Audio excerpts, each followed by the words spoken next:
Welcome to Podcapers, the official podcast of A Place to Hang Your Cape. And this week, Sprouting and Other Tales of the Curious. Mwah!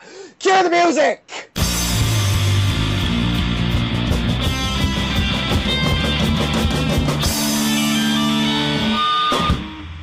Hello there, Capers, and as I said, welcome to Podcapers, the official podcast of A Place to Hang Your Cape. My name is Scott James Merridew, and this is the show where we talk about various geek and nerd-related topics, and are joined each week by a very special different guest. This week's guest is an anthology comic coming out, and it's all very... It's slightly creepy, but it's also slightly beautiful in its own way. Give it up, Capers, for Asa Wheatley! Hello, thank you very much, Scott. Thank you very much for coming on the show. It's lovely to have you. It is a pleasure. Absolutely. Now, we're going to talk about Sprouting, Other Tales of the Curious, and the other work you've done in but a moment. But before we do that, tell us about you. Who are you? What do you do? What's your place in the grand cosmic scale? Were Osiris to descend from on high and judge you before the scales of Sobek, would your heart weigh more than a feather? I mean, that's a big first question. I mean, you start big. I like it. I'm into it. I start big, I continue to be big, and I end big. I have no little!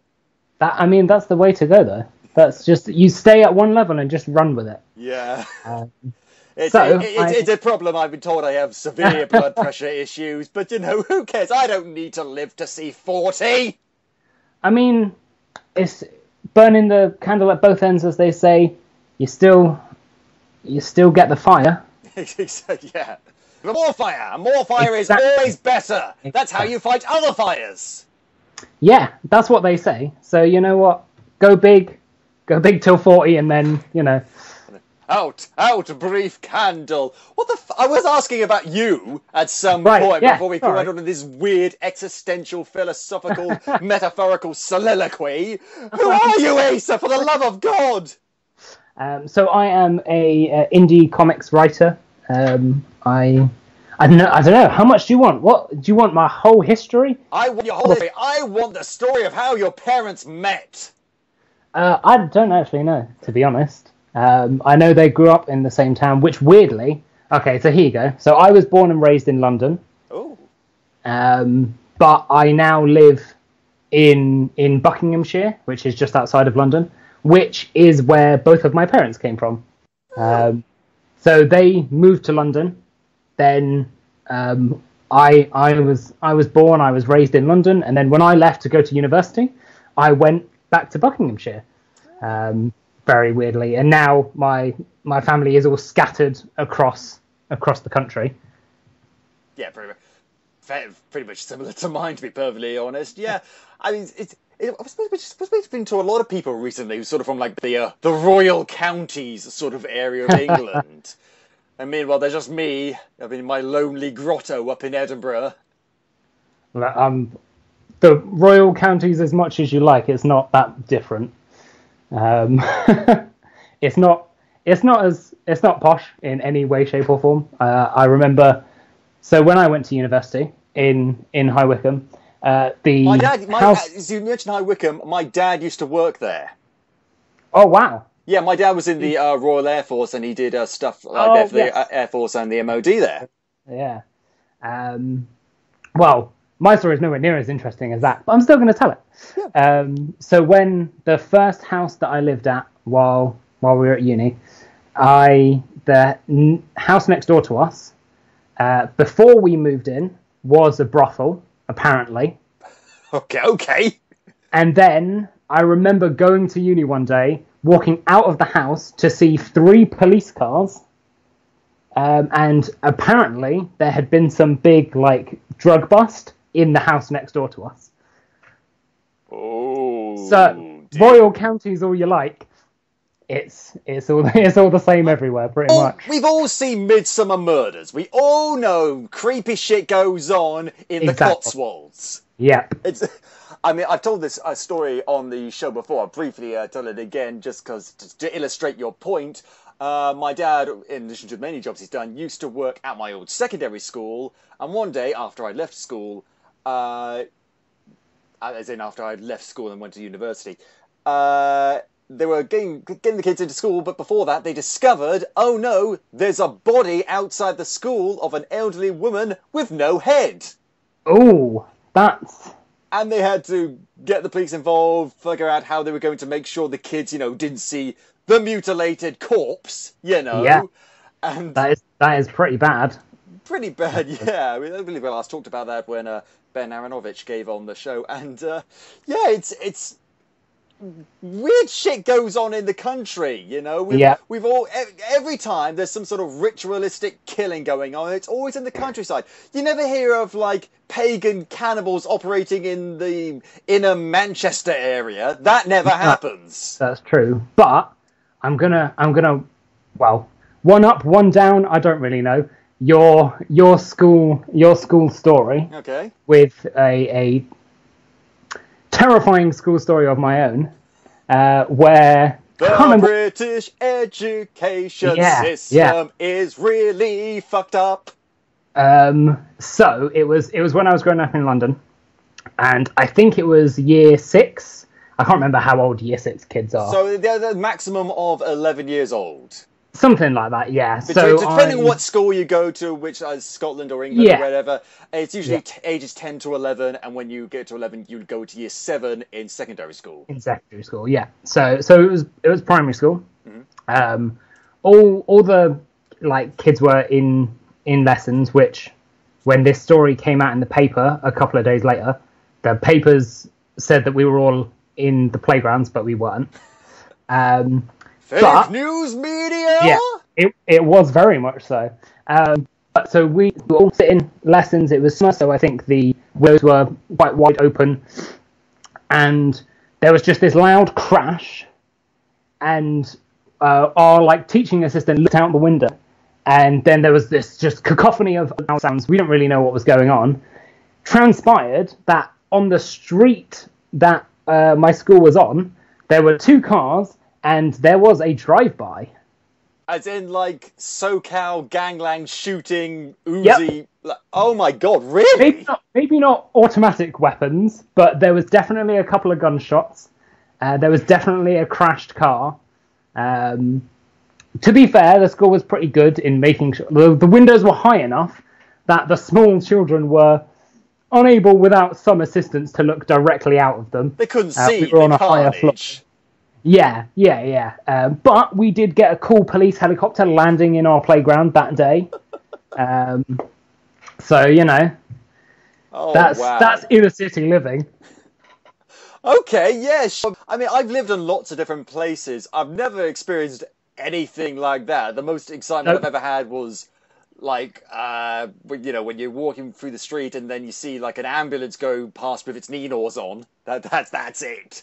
I mean, to be fair, that is probably the maddest thing that I have been close to. I just peaked very early. Actually, thinking about it now, this isn't a fun story, but I'm going to tell it anyway, seeing as, because this thing, I'm sure many people in other countries have this idealistic and idyllic image of Britain. It's all like, oh, dear crumpets, Vicar, oh, thank you very much, oh, everything's nice, it can't believe Brexit. But it can be, we have crime here, and last year, because I used to be my previous job was I used to be a door-to-door charity person, so I go and try and convince people to give to charity.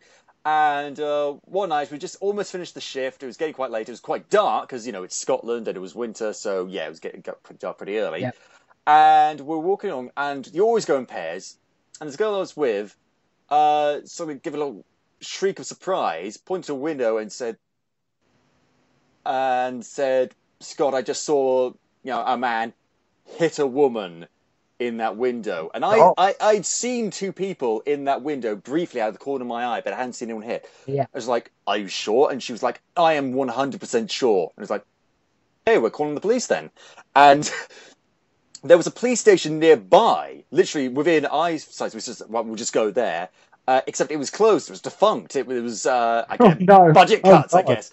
So it was like, okay, we're going to have to call the police. And she said, "Can you call them?" And I said, I can't because I didn't see anything. You're going to have to call them, unfortunately. Yeah. And I felt bad saying that, but that is how it had to be. Yeah. And she did call them. We stayed where we were. We informed our supervisor, like, here's what's happening, here's what's going on.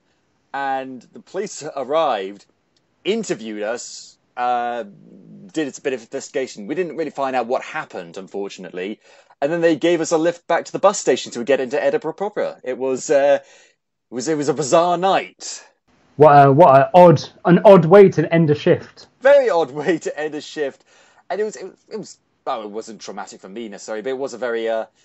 It's one of those. It's something you don't forget. Yeah, it's not something you experience every day, and it's a reminder about the thin veneer of society and civilization. Yep. And thankfully, the police arrived timely and were very helpful and very kind and very thorough. So credit to them. Yeah. So, in case you're ever wondering, Americans or people from other countries, Britain is full of nasty people. And don't you forget it. I mean, there's some good ones, but yeah, you know. Everywhere has its shit stains.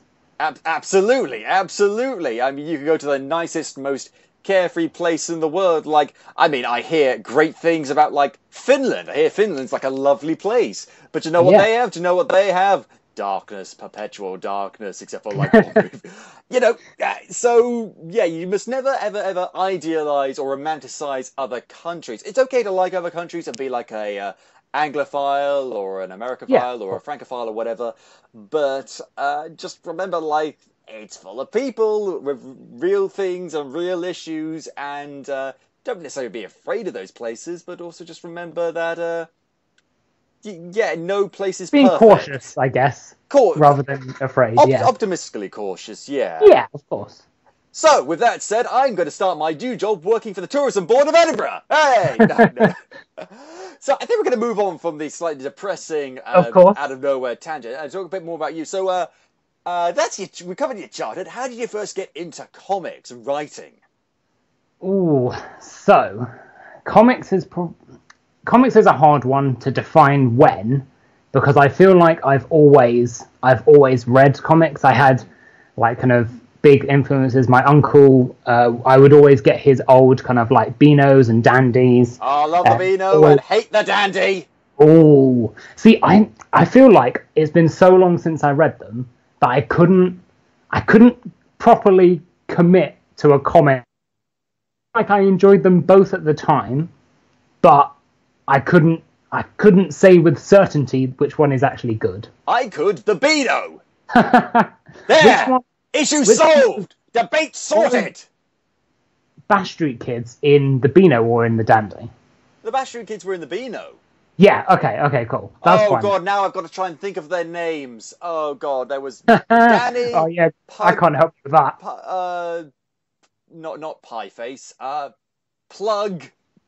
Pieface was a character, though, right? Pieface was a sidekick of Dennis the Menace. Not Americans, the shitty Dennis the Menace with the blonde hair.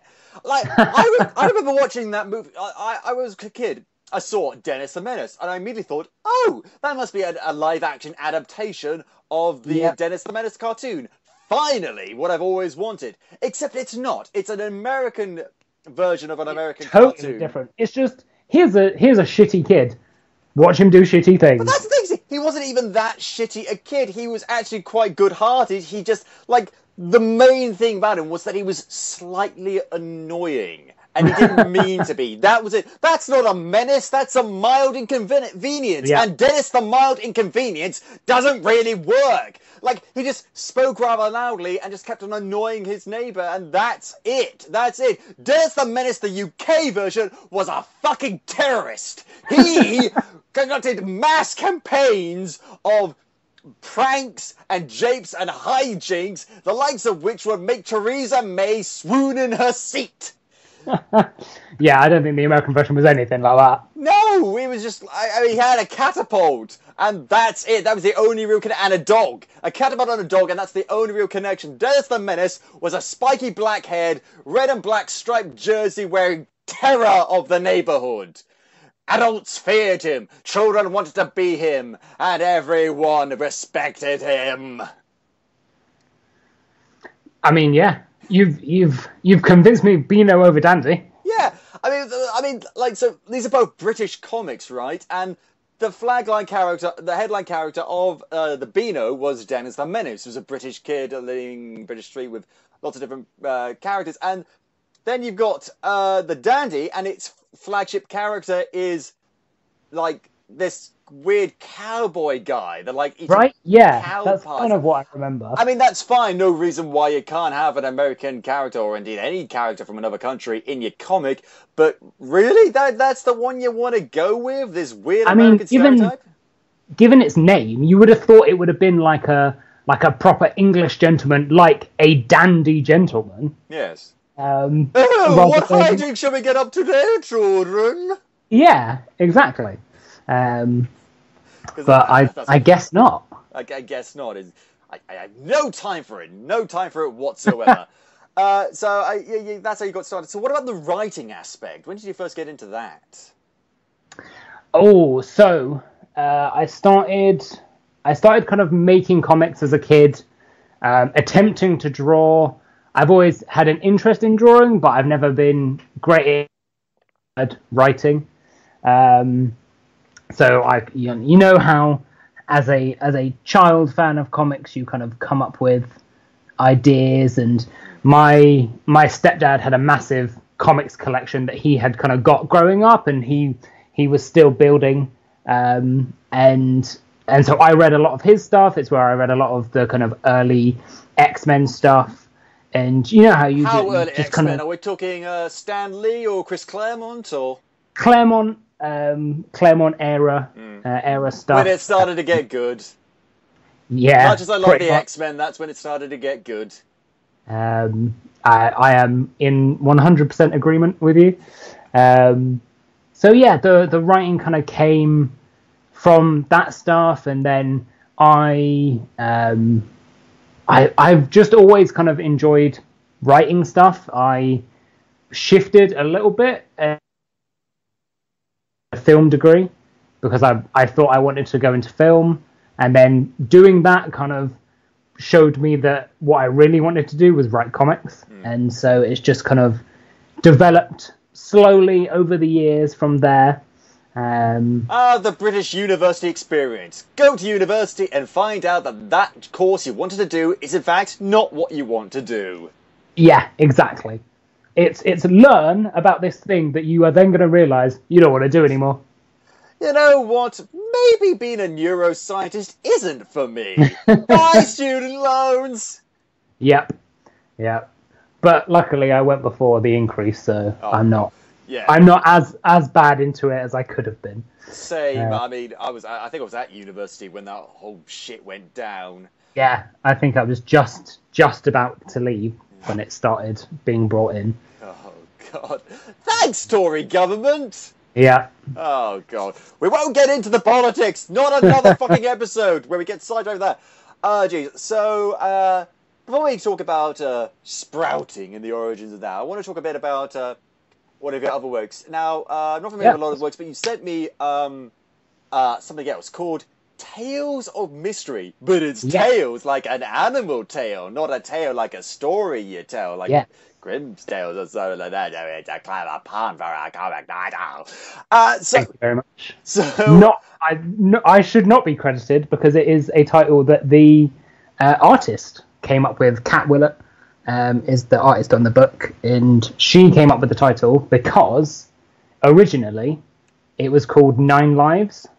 Oh dear. Which then Kevin Spacey, in one of his many horrible acts, brought out that awful film. I was going to make a comparison to this story with that, but honestly, it's very. I haven't seen that 9 Lives movie because I have a life. But no, I haven't seen it either. But I can pretty much assume that this is already better. I'm sorry. What's his face? Oh, cowbell! Yeah, I can't. I must know. Oh God, what's his fucking name? Braid! What are you doing up there? Remember this random actor's name! No, it's not Kevin Spacey. He's a good guy. He's an actor.